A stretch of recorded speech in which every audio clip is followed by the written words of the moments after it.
You know, Amy, anytime someone calls attention to the breaking of gender roles, it ultimately undermines the concept of gender equality by implying that this is an exception and not the status quo. What? Just because I'm a meathead doesn't mean I'm not a feminist. When K-pop superstars Rumi, Mira, and Zoey aren't selling out stadiums, they're using their superpowers to protect their fans from supernatural threats. Welcome, everyone. My name's Logan. This is the Court of Cinema podcast, and today we're talking about K-pop Demon Hunters. This film released on Netflix June 20th, 2025. I am extremely late to the party here, and just going to this film here, it was directed by Chris Alpenhans. I'm probably saying that wrong. I'm sorry about that. And Maggie Kang. Writers for the movie is Chris Alpans, Maggie Kang, Hannah McKinnon, and Danye Jimenez. I probably should have done a practice take before that just to know how to say their names. You know, we're just going to go for it. That's just how they say it in my head. And then Marcelo Zarvas is the composer here. And just going into this movie right now, I wasn't too excited. You know, just going into what I was theorizing, it was nowhere on my radar. I didn't have it in any of my most anticipated for the year lists at all, at any point of the year at all. I didn't really care for it. I wasn't excited for it. I saw it was trending. I saw it was, really popular. I saw a lot of clips for it, but I wasn't that excited. I didn't think I was going to watch it or really anytime soon. I thought it was people just being, just overreacting and just being stupid. That's what I really thought it was. I thought it was just the next trendy thing that'll die off very soon. And, I just didn't really care for it, And I seen a lot of hate for the movie. The hate for the film is pretty forced. At one point, I was definitely on side of the hate. I'm definitely one of those people that if something's trending, like really, really trending, I'm the kind of person that tries not to be a sheep in the crowd and just blindly watch some garbage because it's trending, That's why I haven't watched, what's that one show on Netflix called? Squid Games. Never watched Squid Games. I bet it's a good show, but it was trending, so I was like, I'm not going to be a blind sheep. I'm going to do my own thing. That's this kind of guy I am. You can critique me for it, and I would probably agree with you. And, K-pop Demon Hunters is one of those films. I didn't really care for it. Looked lame, looked whack. I don't like K-pop music. And, I just wasn't that excited for it in any really real realm of my reality. So I didn't really care for it until the film was released in theaters, and it made bank. So I was interested. It's really one thing for a film to release in theaters and it make good money. That's not the thing I'm kind of questioning here. The thing is that this film released on Netflix and then it released in theaters 2 months after it released on the streaming platform, which, maybe it happened in the past, but really, this really rarely ever happens for Netflix. For a film to do really good streaming-wise, then they trust the film so much that they put it in theaters, then the film soars to number one in the box office in its first weekend. That's extremely crazy for me. At that point, I was interested. I was like, okay, hold on. Netflix never does this. For films that I was saying that there's some films out there that really should be getting theatrical releases that never really got them. And now, finally, they did it for this movie 2 months after it released on streaming platforms, and it was the number one for the weekend when it was in theaters. For me, that was flaring some bells in my head where I was like, okay, what the heck is this? What is happening? This is crazy. That's when I realized, okay, I should watch it, see what the hype's about. Is it that good? I'll find out pretty soon. So I watched it, really went in with no expectations, really. I went into it relatively blind. I didn't really know what the film was exactly going to be. So I went into it kind of blind. That was definitely pretty fun. And I loved it. I didn't think I was, but I really, really loved this movie. It's definitely within my top 10 for the year. I think it's like number 8 or 9 for me right now. Will that change? Maybe. But honestly, if it changes, the film might go up for me as the year comes to a close here. And I haven't seen that many films this year. I've only seen 16 movies, at least in 2025. But still, right now it's number 9 for me on the year, and it might go up if I rewatch it. And just going into here, what exactly did I love about the movie? What are the real pros for K-pop Demon Hunters? And essentially, it's everything. I know that sounds like, what, everything? What does that even mean? It means, like, literally, I really don't even have any notes for it. That's how good it is. I mean, yeah, sure, if I watch it again, I might find some little things that maybe don't make a lot of sense. If I really analyze it critically, then I'll see that, maybe there's some things that aren't that good. But really, when I was watching it, just the vibes were all there. It was just pure vibes for me. And it was a very, very, very good movie. Just going into the animation. The animation here comes to us from Sony. If you know Sony, they really do a good job at animating movies. They made this one movie. I don't know if you ever saw it. It was like Spider-Man Across the Spider-Verse, something like that. It was kind of a came and went kind of movie. That one had pretty good animation. Then also came out earlier this decade, but the Mitchells versus the Machines movie. That came out back in 2021. I never reviewed it. I haven't watched it since I watched it back in 2021. But that was still also a very fire movie. I really, really enjoyed it. So I know that they have a solid track record. Even looking through the past year, they also have Surf's Up. I rewatched that, I think, like last month, too. That was a really good one. And a long list of very solid, incredible animated films. So Sony, they're doing a really good job this decade when it comes to animated films, from the Mitchells vs. the Machines movie to K-pop Demon Hunters to Spider-Man. They're really cooking up a solid roster of incredible films here. This one fits perfectly into their filmography. It's so cool. It's so unique. It's so beautiful. It's gorgeous. The colors, the animation is just superb, top notch. If this wins an Oscar, I won't be that surprised. Next thing for me is the voice acting. Maybe I went into the film thinking that there'd be some annoying characters with some annoying voices, but the voice acting also hits so hard. It's just so good. And that really segues also into the songs for the movie. The songs all are good. And, I'm not really that much of a musical guy. That's what I say in my head. But, when I watch Mamma Mia, that's an incredible musical. When I watch Lion King, that's an incredible musical. K-pop Demon Hunters does not have a bad song.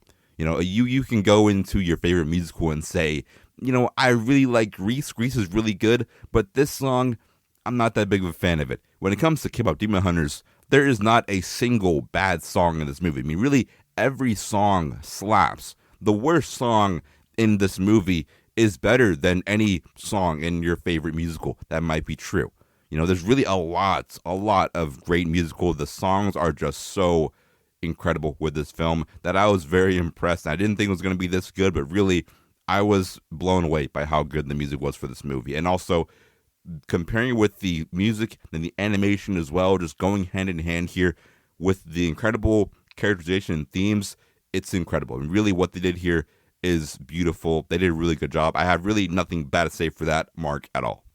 Then the next thing here that I think is really good, I mentioned it just now also, the characterization and themes are phenomenal. And really, when you go, again, there's been a lot of movies out there that have solid animation and solid voice acting, but if the characterization and the themes aren't really there, then you might be kind of confused about things. And we look at films like The Incredibles 2. Not everyone really likes it, And then with this movie, the characterization and the themes, all the characters, it's so good.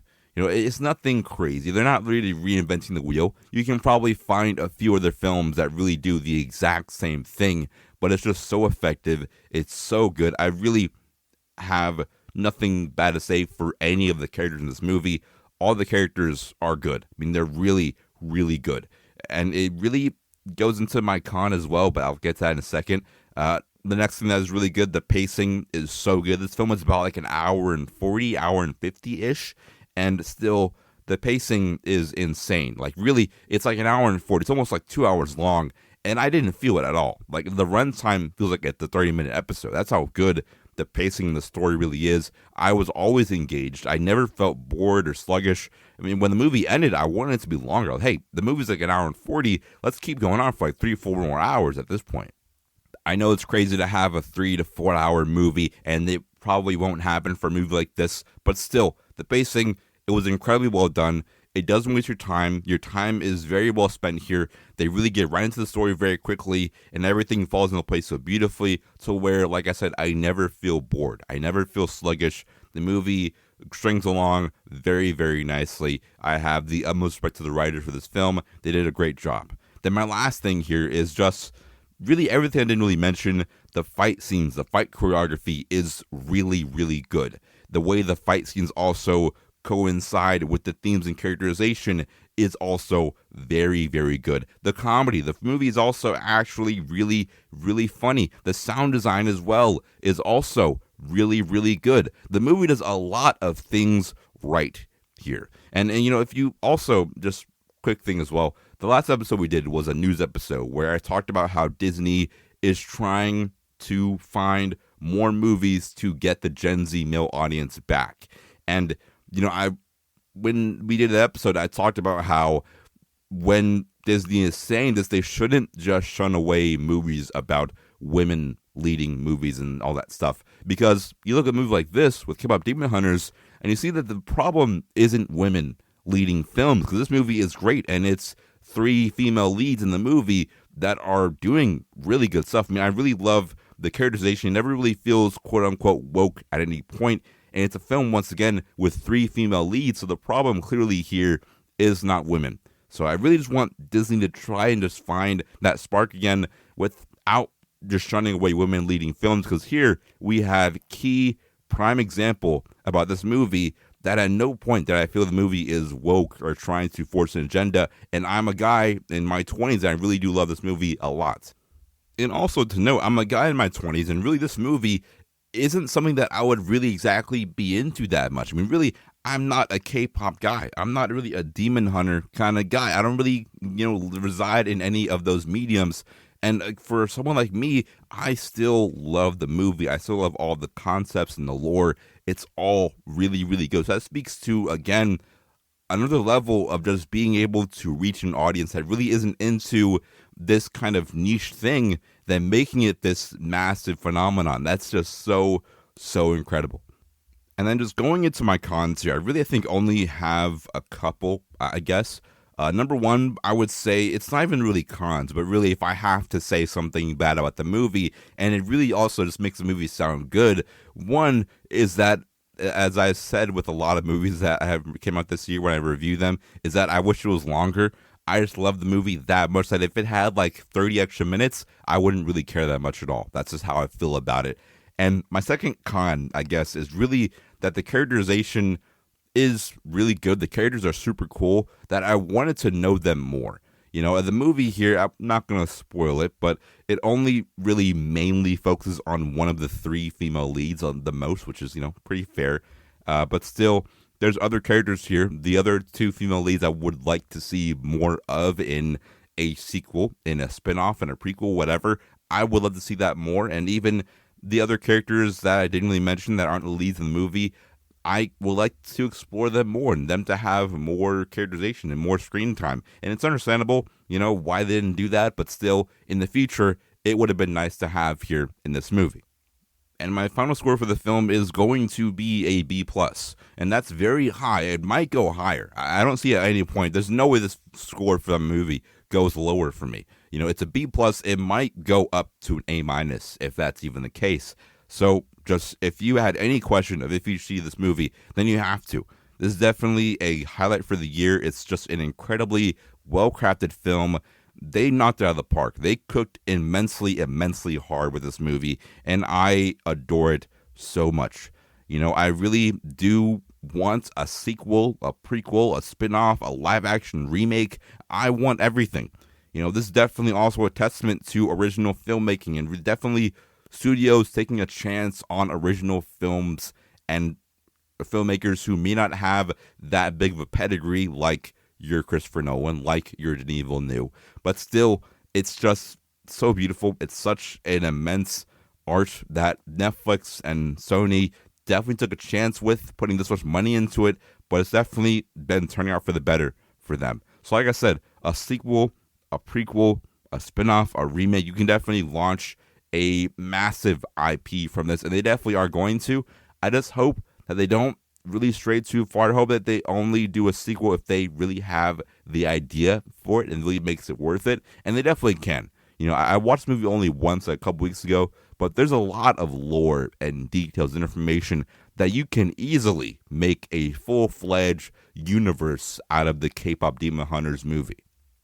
I'm not going to spoil it for you. I'm not going to spoil it at all. But if you watch the movie, when you do watch the movie, because I know you are going to, because I said so, when you watch the movie, you're going to see for yourself that there's definitely a lot of chances and a lot of opportunities for them to branch off in about like 8 different directions. I'm being so serious as well. Like 8 different directions in terms of not only just like live action remake or whatever, and they're definitely going to do that. I know that's like confirmed for a sequel and live action remake, but there's so many different directions that they can go into that are going to be even more interesting, even more creative, even more cool than this movie, that I'm only excited to see where they go from here. And it definitely, once again, I said it in the beginning of the year. I said it again when I did another most anticipated for the year. There's always a random movie that comes out of nowhere. No one had really any hype for it. It wasn't on my bingo card at all for it to be good. But there's always a random film that just seems to knock it out of the park. And this movie is that film that's doing it right now. And as we go throughout the year, there's definitely going to be some more films that are going to be just like the under the radar, crazy, came out of nowhere movies. And I'm going to be very excited to see what those are and see what they have to do very, very soon here. But I think that's it. I just wanted to come on here and just give my super quick review for this movie. I really do enjoy it, if you couldn't tell. And, you can follow us on all of our socials. I don't really post there anymore, but still, they're there. If you want to stay up to date and definitely look around on there, you can do that. Very soon, there's definitely still a lot of great films coming out here very, very soon. I talked about The Long Walk. That movie's coming out, and I have some hype for it. It's getting great reviews right now. I think it's out right now. It came out pretty recently. I'm not too sure. But still, the reviews for it are looking very, very solid right now. That's a film that I came out and said I'm excited for because the actors in it are Hollywood's next big things across the board, and I'm very excited to see what they do. Cooper Hoffman, David Johnson, I have so much love for them. Also, right now is TIFF, so there's definitely a lot of premieres that are definitely happening. A lot of super big movies coming out this month and this year. We have a few more left in the year, and still, it's a lot of great films coming out. The next movie I'm actually very excited for, though, is the next PTA film, one battle after another, coming out in a couple weeks here, I think, at this point. So I am extremely hyped for it. I just saw it reviewed, well, it had like its premiere, I guess, and it got some very good reviews. I'm expecting a very big Oscar sweep, but until then, I gotta go. I'm blabbering on about films. That's all I'm really good for, not keeping my mouth shut. But still, until next time, stay swagged out, stay cool, watch more films, watch K-pop Demon Hunters. Until then, I'm your slogan. I'll see you boys in the movies.